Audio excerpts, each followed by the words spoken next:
All right, so very good evening to all of you. We'll be starting our virtual expert session.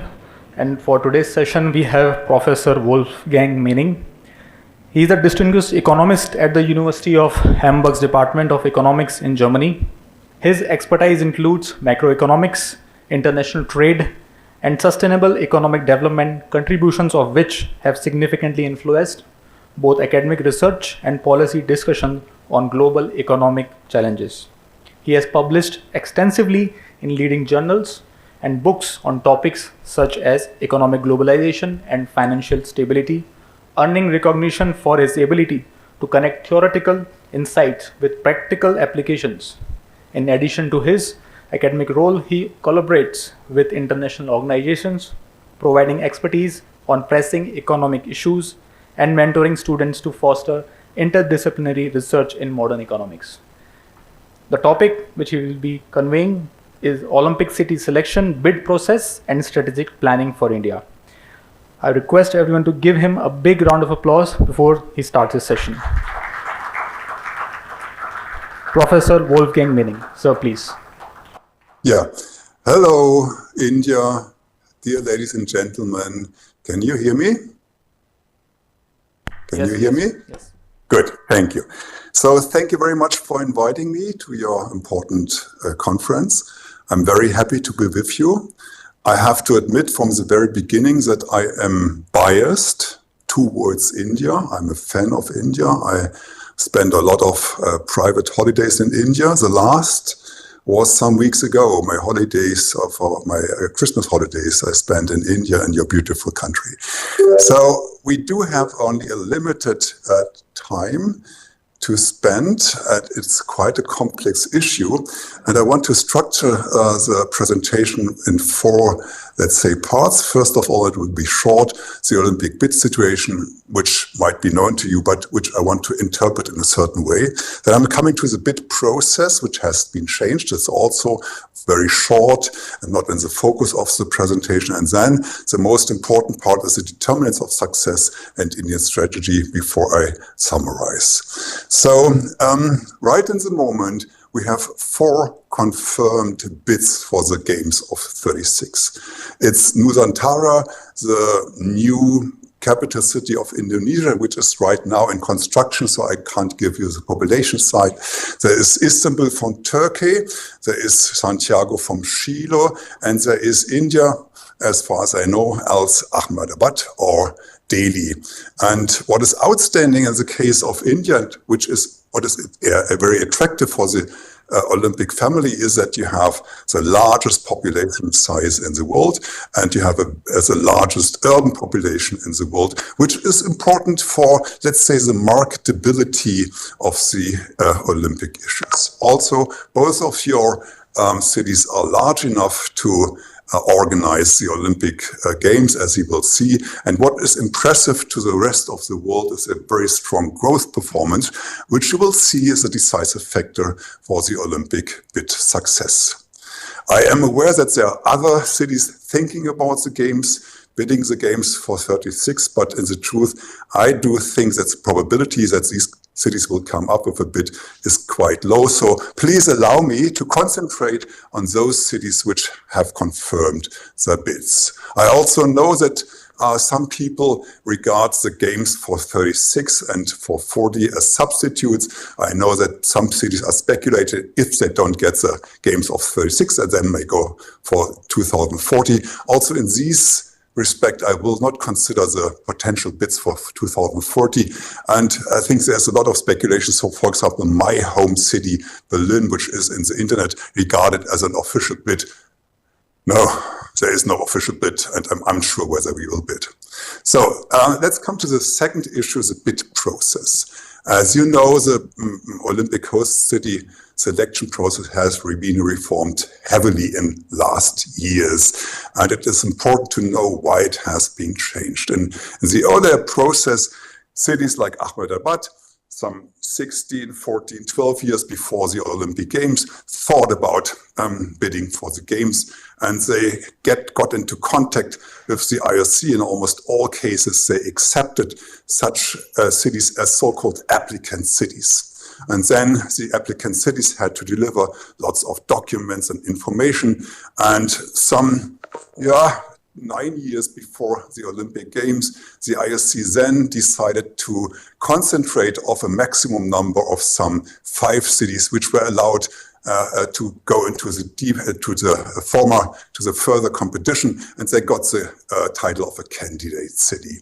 By the way, these cities, whether applicant city or candidate city, they spent a lot of money for expensive consultants. In the end, some 7 years before the Olympic Games, there was a showdown election, which you may see here in the table, which shows you that even that really very famous cities of all over the world applied and were fighting against each other in the showdown election for the Olympic city winner. The problem was there was at least three large problems with the old bidding process.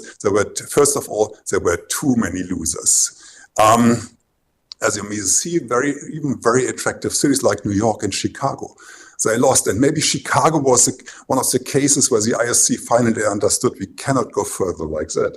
What happened? So the meeting was in Copenhagen. Barack Obama, the then young president of the United States, just named Nobel Prize winner of Peace, came to Copenhagen, presented the bid of Chicago, and his home city was defeated in the first round and had to go home. That was quite an offense to the United States Olympic Committee, which might be regarded as one of the most important, maybe the most important Olympic committee in the world. So red face, offense, and loser. And there are many other splendid cities which were losers in that respect, which couldn't be, because only one city can win. Second thing is, what we saw is that there are some inconsistencies in voting. So for example, here in the Summer Games of 2008, after Osaka was voted out, we would expect that every city would at least in the second round get as many votes as in the first round. But in many cases that didn't happen. So for example, here Istanbul in the fourth round got 17 votes, and in the second round only 9. And the same happened to New York and also to Tokyo, which got only 20 votes in the second round. So it's we call it inconsistency. Some of the economists call it strategic voting. Anyway, it seems to be that some IOC members don't really tell the truth of their priorities when they vote, which is a problem. You should reveal your true preferences. Otherwise, the competition and the voting process is a bit biased. And third problem is the high bidding cost. It culminated in the bid of Tokyo 2016. Reports say that Tokyo spent $100 million. Be aware, it's not the cost of organizing the game, it's just the cost of the bidding process. So the IOC knew that you cannot go further with that process where the most splendid city of the world tried to be better than the other one, have better marketing, better PR, better experts, better proposals, nicer stadiums, etc., etc. They needed a reform, and I will stop for the moment. Just there are two more remarks which can be seen from the table, which might be important later on. First of all, there might be benefits of repeated bids. As you will see, I think that you are the top favorite to get the Games of 36. But in case you are not getting it, look at some cases like Paris, which bid several times, and even more so, Istanbul has bid for the Olympic Games since 2000 ever and ever again. So with Istanbul, you will have an experienced competitor. And in earlier publications, you could find the opinion that no city in the world and no country in the world ever won in the first attempt. They always had to run up several times. I'm not sure for India. I think that you will win in the first instance. So what is about today's host city decision? What are the elements and what are the decisive factors? There is a publication which I name here. It's a short web page, and I urge you to read it word by word, to concentrate on every word. Every word is important. Everything explains what the Olympic family is expecting from Olympic host cities. I can concentrate only on some very few of them. First of all, the Olympic host city is now invited to partner with the Olympic Committee. Indeed, you do not need any more international experts. Your experts are the members from the IOC, the staff from the IOC. They know the best what the members of the IOC want you to develop. They will help you. They will partner you to help you to develop a vision and a plan which makes sure that you are happy and the Olympic family is happy. And have a look, secondly, which makes your local population happy. So which makes sure that the national support and the local support is on a high level. That's very important for the Olympic family.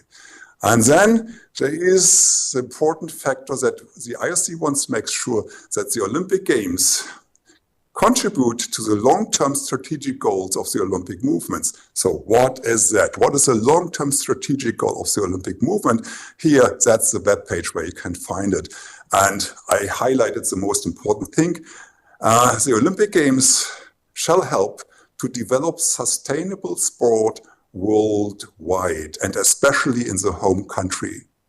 And to leverage, and that's the second very important thing, the fourth very important thing, to inspire the power of the athletes. Today, in the focus of the IOC, of the Olympic families, athletes play a much larger role than beforehand.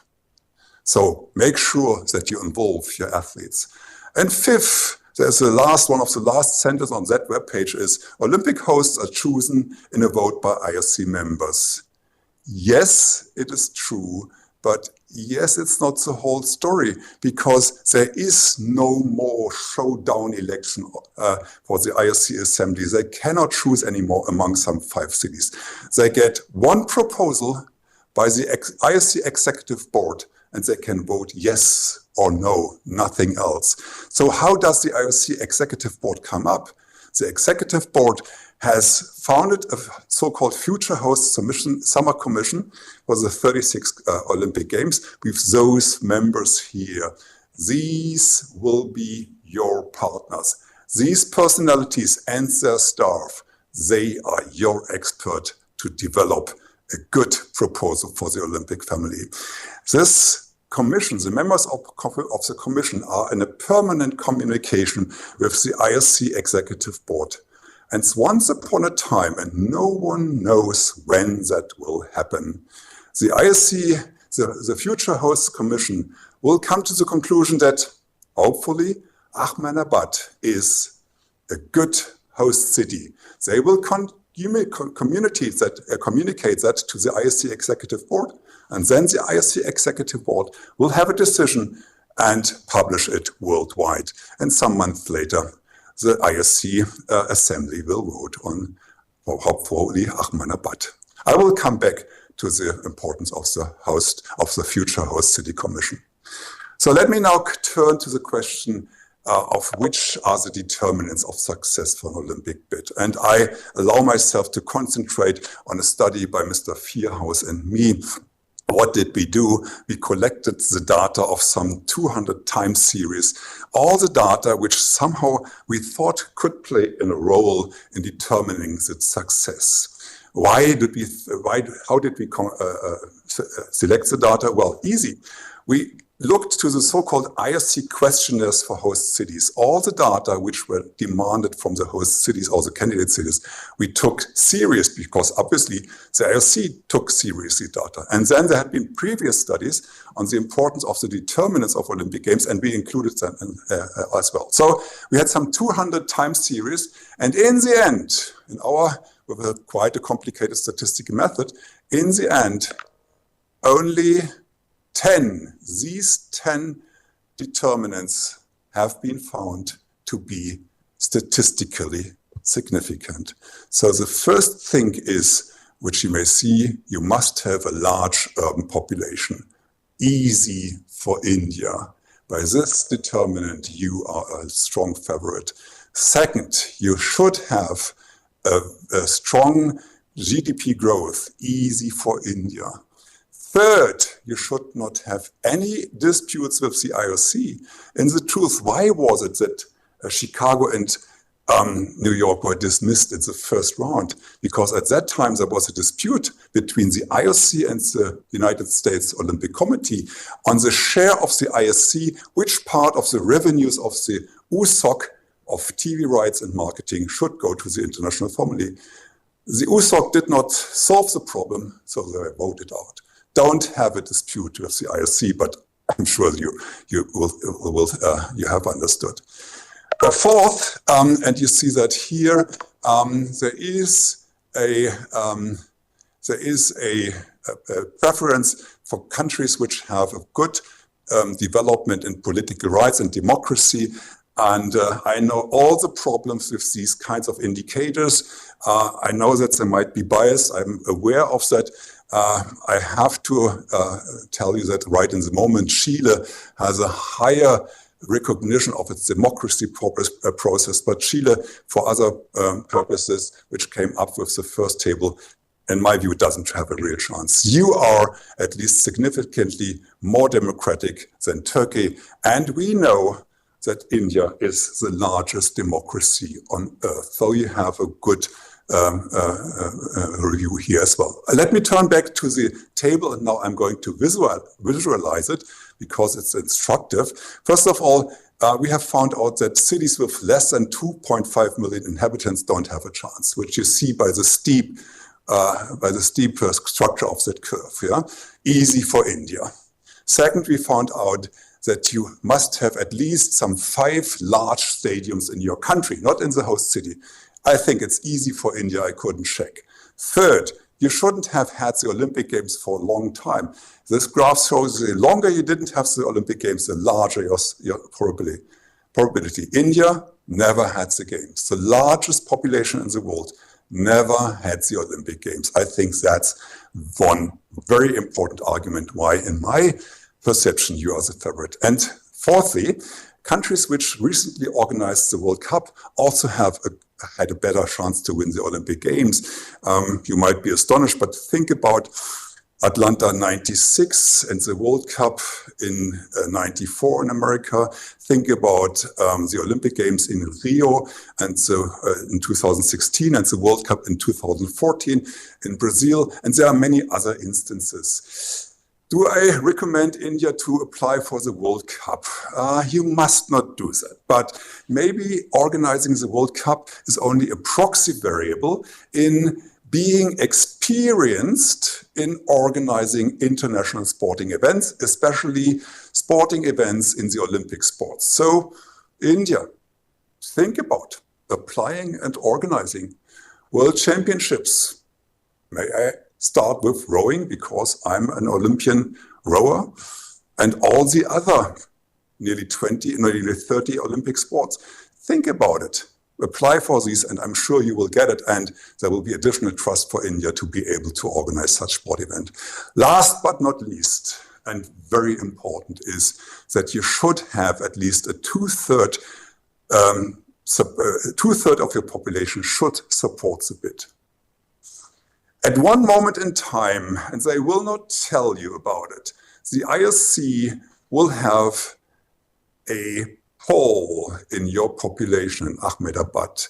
And they were asked the people whether they are in favor or not. What we found out empirically and what is stressed here in that graph, there is not a single instance where a city was named Olympic City where not at least 2/3 of the population were in favor of it.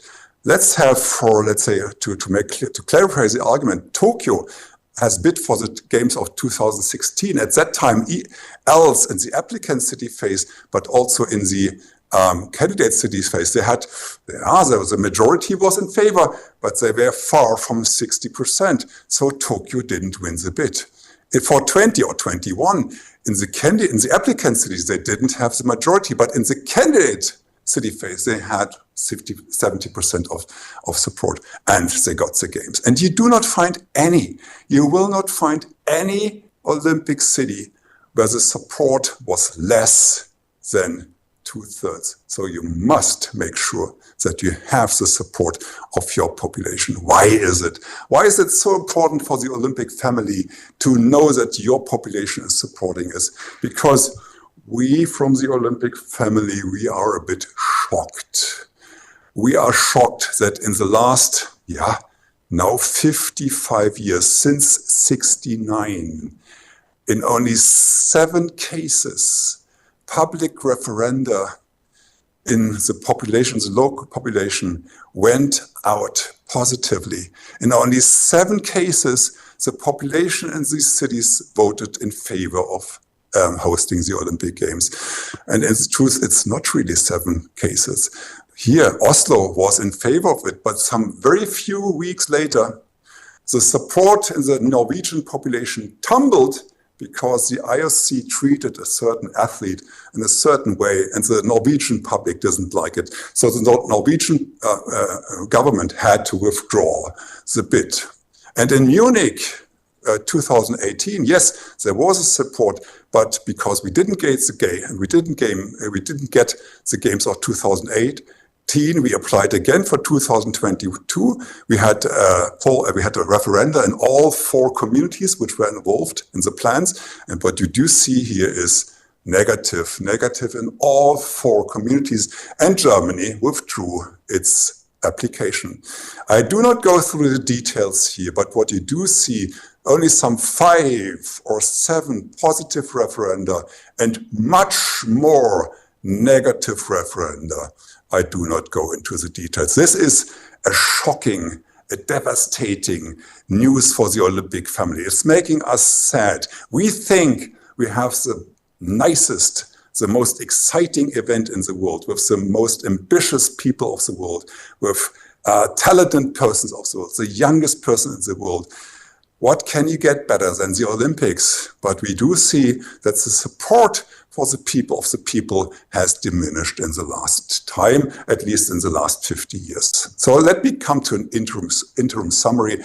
So what has been proven by empirical econometric studies. First of all, you need a large urban population, no problem for India. You need a strong growth performance, no problem for India. No disputes with the IOC. I didn't hear about it. No problem for India. You are the largest democracy of the world. You are in a good position. You have large host cities, be it Ahmedabad or be it Delhi, no problem for you. You never had the Olympics. Very strong argument for India. You have enough stadiums, I suggest. So the only thing where is a question mark, check whether you have enough experience with international sports and maybe develop a strategy to apply for the Olympic Sports Federation for hosting those World Championships in India in the next years. And the last thing, I mentioned it again and again, make sure that you have the support of your population. So that's the empirical, hardcore statistical evidence. And of course, I believe my study, but nevertheless, I have to say that there might be additional arguments which you have to make sure that you cover them. First argument, I would call it human resources. And I'm a little bit on slippery slope. So I would say, think about the importance of background. Think about pedigree. Think about coming from the same stable. What do I mean? Here you find the already mentioned future host commission for the games, the composition and the background of the personalities which are in the commission. First of all, with the exception of the chairwoman, every one of them has a very strong background in international sports. Some of them are presidents of international sports federation here, triathlon or equestrian or the Paralympic Committee. Some of them are president of their national Olympic committees. And some of them are even earlier Olympic champions and medal winners, 3 of them. So again, think about my remembrance, think about the athletes. If you want, you must somehow convince these athletes and these members of the international sporting community that India is good for the international sporting development.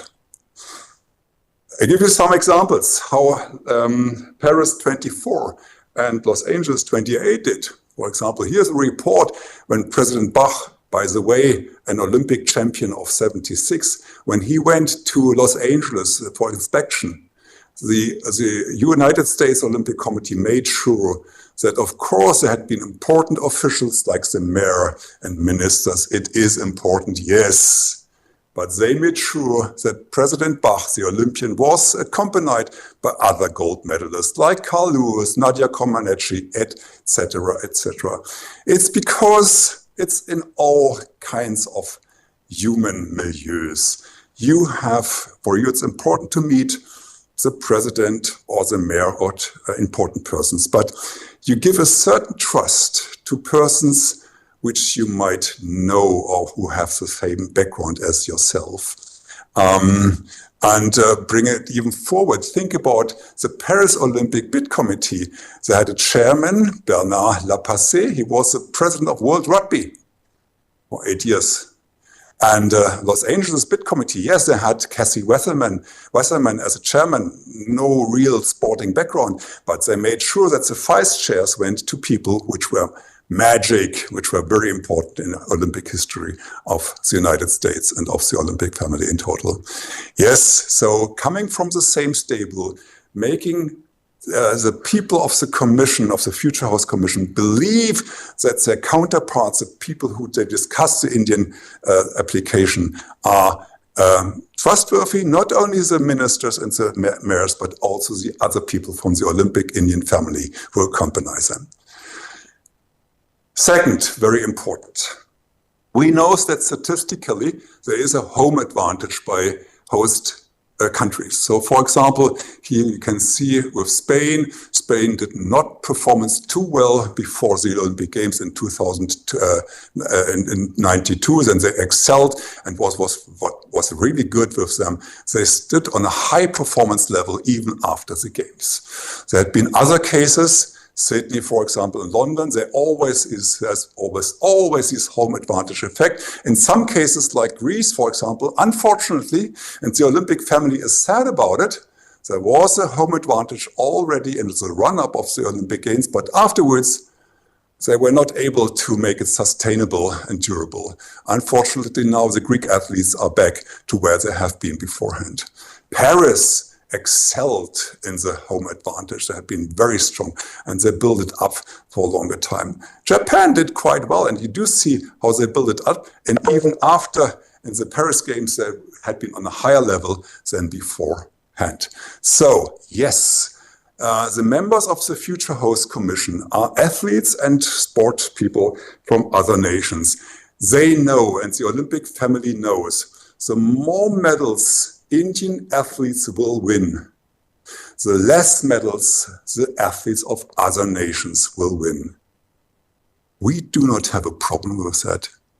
We want the Indian athletes to win more medals. That's one of the reasons why people think it's about time to give the Olympic Games to India. And yes, India did better. Concentrate please on the blue line. India did better in the last Olympic Games, from Rio to Paris. But again, India has a share of some 20% of the world population, but India only won 0.6 of the medals. So I have every respect to the performance of the Indian athletes, but may I say that in my view, there is room to become better.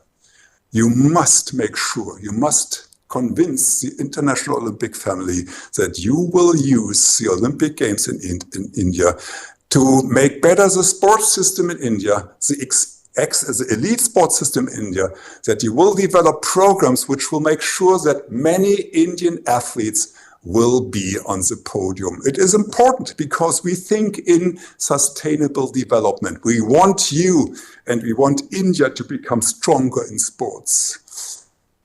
The Canadians developed such a program. They called it Own the Podium. The Australians called it Operation Gold. You will find such programs with each and every Olympic host.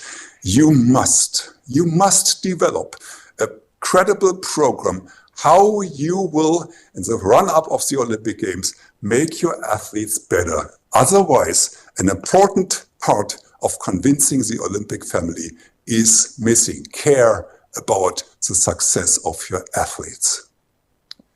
Third, doping and corruption. A very sad point. But the Olympic family had been shocked, had been devastated, had been nearly destructed by huge scandals of doping and corruption in the last 30, 40 years. I don't have time to name them all. I only remind you, Ben Johnson won the sprint, the 100 meter sprint in Seoul 1988. 2 days, so one of the most important events, of course. 2 days later, he was tested positively for steroids. They took the gold medal. The hugest scandal in doping history started. The credibility of the Olympic family was heavily attacked. We had to have corruption scandals in the Olympic family. Think about the Olympic Winter Games in 2002 in Salt Lake City. They had been corrupted. 10 members of the IOC had been thrown out because they took advantage of their IOC position. Scandals like that, and they didn't end in 22. You know that there's a corruption scandal in Japan right now for the Olympic Games. You know that there was a Russian doping scandal. We cannot accept any further risks from doping and corruption. And Ahmed Mawad, we have a problem. India is not performing well in the doping statistics. Have a look to the World Anti-Doping Agency report.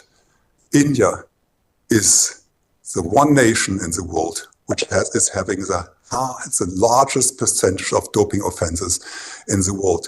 More than 3% of your athletes had been positively tested. It's unacceptable.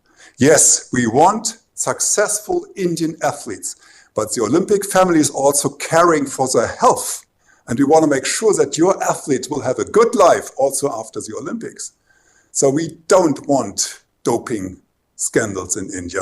Imagine you are the host in 36 for the games, and some, 5, 6, or 10 Indian athletes are disqualified because they have been tested positively. That will be so bad. Not only for India, not only for the athletes, it will be bad for the Olympic family. So you should try to start immediately a program together again, I say it again and again, with your partners from the IOC and from WADA. Think about what can you do about sorry to say, but we are at a university, there is an obvious problem with doping in India. You have to do something about it. The other thing is corruption. Yes, yeah, I know again the problems of all corruption indicators, but World Bank is renowned in large parts. What I can say is Chile is better placed than you, but you are in position number 2. You're better than Indonesia and Turkey might be the most severe competitor to you.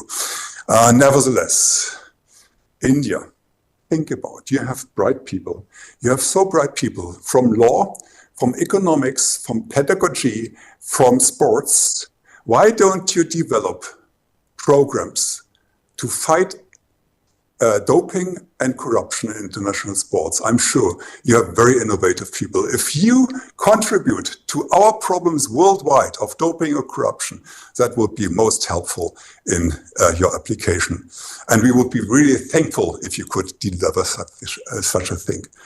Argument is a fourth determinant, which had not been tested empirically. Yes, maybe the future host commission will come up with the demand for economic impact studies and other studies. Yes, they will come up. Maybe even for economic studies. In the truth, you will not have to commission it.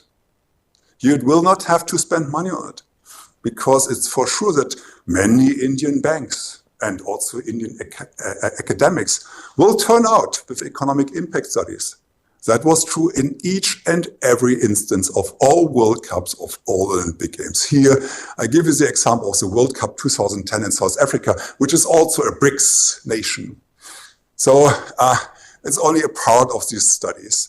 They are all more or less the same, with more or less the same simple mathematics. The argument was that when they have the World Cup in South Africa, some 200,000 or even 400,000 overseas tourists would come to South Africa and would spend their money in hotels, in restaurants, in car rental, etc., etc.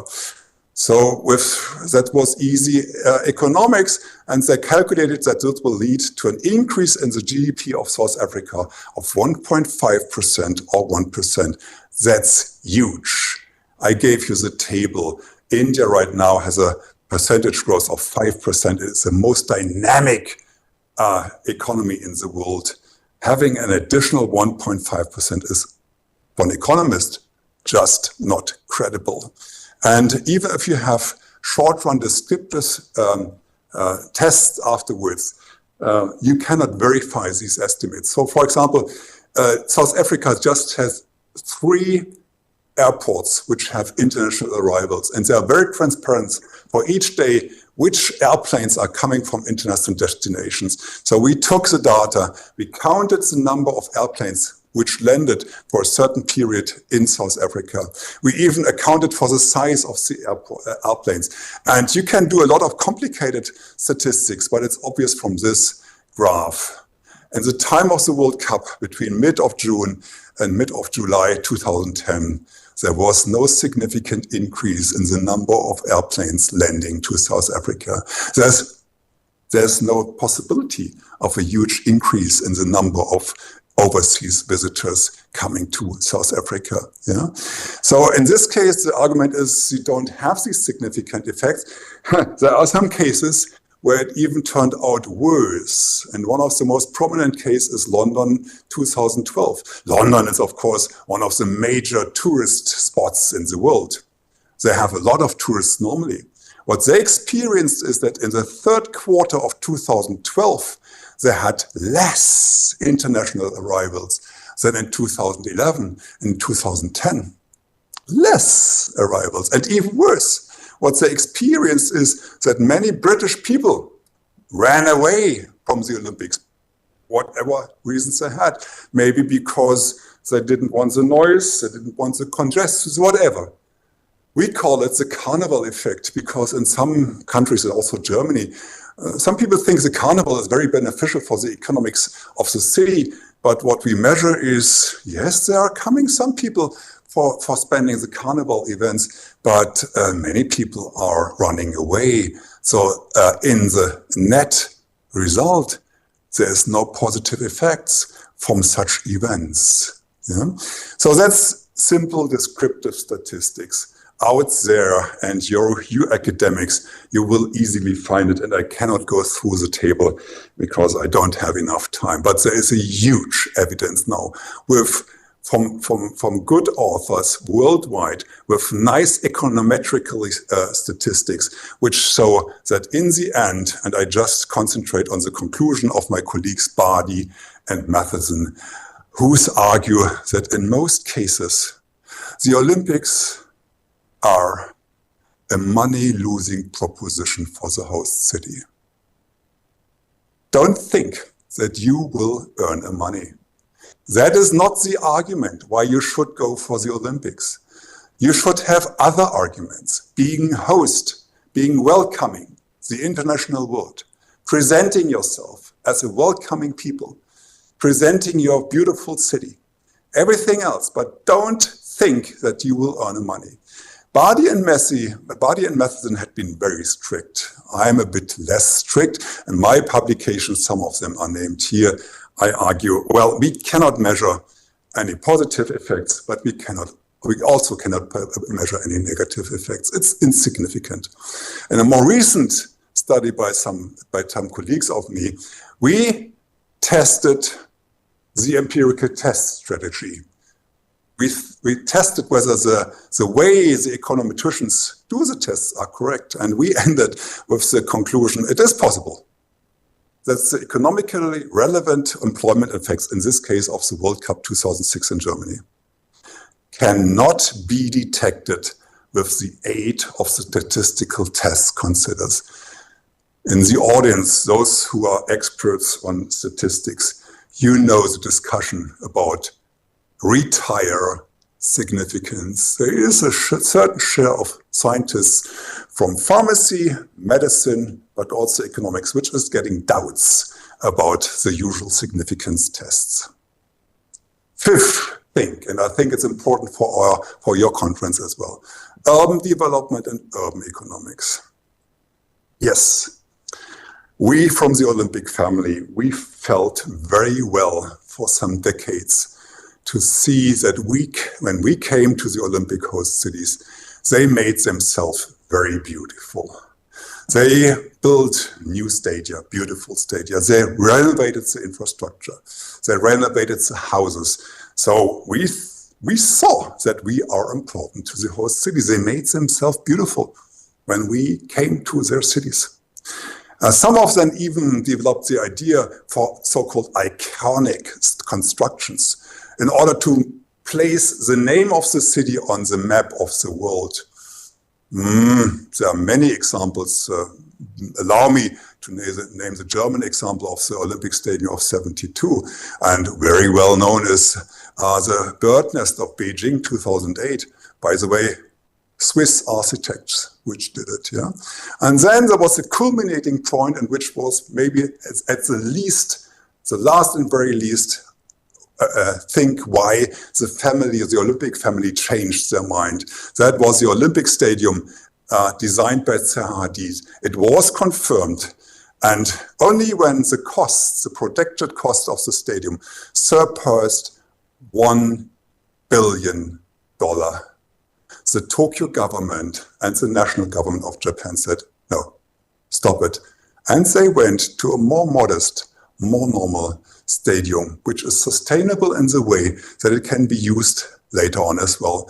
You may know that both the stadiums in Munich as well as in Beijing now have real problems to find events which could take place in the stadiums. So we liked it for a certain time, for some decades, that there was a competition among the Olympic candidate cities, being better, having better stadiums, nicer stadiums, better infrastructure, nicer airports, etc., etc., etc. But then we learned that maybe there's a connection between this competition and, let's say, the resistance in the public against Olympic Games. Because even people who never studied any lecture on economics, they understand that somehow every public rupee which is spent on a stadium cannot be spent again, let's say, for hospital and education. So the old competition, being more beautiful, being more important, felt on our feet. We liked it for a certain time, but then we understood that maybe the resistance against the Olympics was also due to the ever and ever increasing costs of the Olympics. And in fact, it were less the stadiums which had been expensive, but it was the urban redevelopment. Many of the candidate cities and the host cities misunderstood the Olympic Games as a tool for urban regeneration. And there's hardly anything which is more expensive in the world than urban regeneration. In many cases, we, the Olympic family, have been blamed for being too expensive. It wasn't the Olympics. It was the misunderstanding of the Olympics to use it for urban regeneration processes. So right now, the Olympic family is becoming a bit more, let's say, stubborn. Now we are more reluctant. We want to make sure that whenever you build a stadium, whenever you build a new airport, it must have a reason besides the Olympics. You must be able to show us that you can use it afterwards. You must be able to show us that it is not for the Olympics, but that you need it anyway. Otherwise, they will not accept it. So let me conclude, and maybe allow me to also name some missing issues and to have an outlook. First, in my personal view, India is the top favorite to host the Olympic Games on 36. And I do not say this because I'm presenting here. I would say the very same if I would present elsewhere. You will win the Games. But please don't delay your decision for the host city too long, because it shows a certain uncertainty. It might be interpreted by the Olympic family that you're not sure whether Delhi or Ahmedabad is a good Olympic host, whether both are good Olympic hosts or none of them is a good Olympic host. So decide as early as you can, and then put all the support of your national population behind that Olympic bid. By the way, later on, you will be able to check whether your strategy, which you developed together with the IOC family, is successful. There are bidding agencies where you can bid on the probability that you will win. Check it up. Right now, I try to check it up. There is no betting on the host cities of 36, but in the recent and near year, it will come. Second, and I think it's most important, you must struggle for local and national support. I do not know enough about your population and the way of thinking. I know a bit. You know much better, so I cannot advise you. You must think about how you can make sure that your local and your national population supports the bid. If you don't have 2/3 of support, you will not be an Olympic city. Third, and I'm really undecided whether number 2 or 3 is the real number 2 or 3. Use the offer of the Olympic family. Use the Future Host Commission. They are your partners. You do not need highly paid international experts anymore. Use them and their staff. They know everything which is important to the Olympic family. And because I told you about the background of the members of the Future Host Commission, they are all heavily connected to the international sports. Integrate your Indian members of the Olympic family. Whenever you have a visit of the Future Host Commission, make sure that your Olympians, especially your Olympian medal winners, are part of the event. Invite them, fly them in. Make sure that they sit at the same table as the members of the commission. Make sure that your Indians, which have experience in guiding international sport federations, are part of the bid. Invite them. Make sure that they meet the Future Host Commission. Fourth, you must convince the international family that the Olympic Games in India will be to the benefit of the international sport, but even more important, will be beneficial to the sport in India and will be important for the medal success for elite sport in India. You must convince us that the Olympic Games in 36 in India will help the Indian athletes to become better and more successful. Develop, create a good plan together with the IOC. Create a good name which somehow expresses what you want to achieve. You want to have more Indian athletes on the podium. Very important. Fifth, avoid doping and corruption scandals by all means. I allowed myself, we are at a university, we can speak open up frankly. I allowed myself to mention that India has a problem with the doping statistics. You must become better. For practical reasons again. If 36 you have the games and Indian athletes are sent home, that's so bad for the international family. It's also very bad for you. We cannot expect the probability of something happening like that. So be aware that there is a problem. Communicate frankly about this problem with the IOC Commission and start the communication with them of how to develop a program to fight the doping statistics of India. There are a lot of experts in the international family. There is WADA. They will be happy to communicate with you. There are so many experts from, again, medicine, law, economics, which can help you. But you have very many bright people in your own country. You may be able to do it alone. And if you will come up with innovative programs in fighting doping and corruption worldwide, not only in India, we will be so thankful to India. So think about it, whether you can have that innovative work. 6, of course, whenever there is a requirement for certain studies, like economic impact studies, you have to fulfill it. Yeah?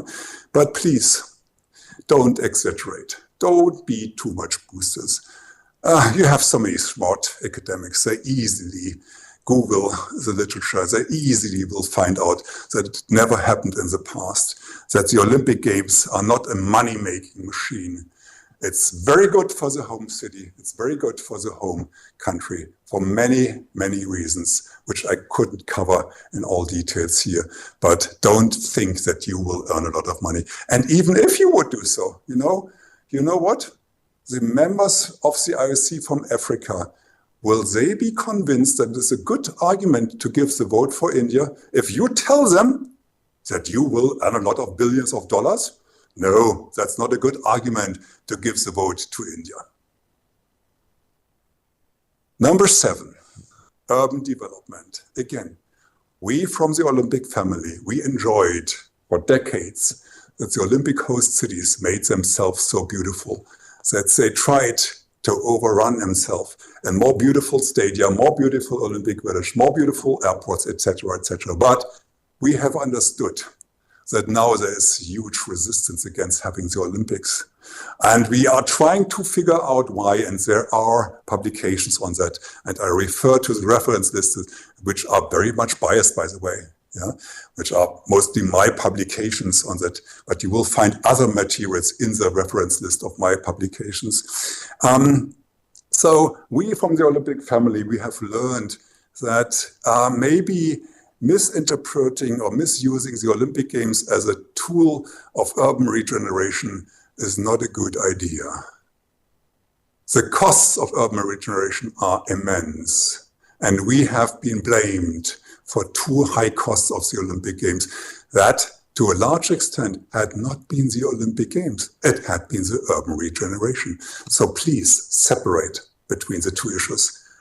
Of course, you must have urban regeneration and you must have urban development, but make always clear these costs are for the Olympics and these costs are for urban development. 7, and I couldn't go into the details here because I didn't have enough time. Use private financing. Don't rely on public financing only. May I mention that 85 Los Angeles was 100% privately financed.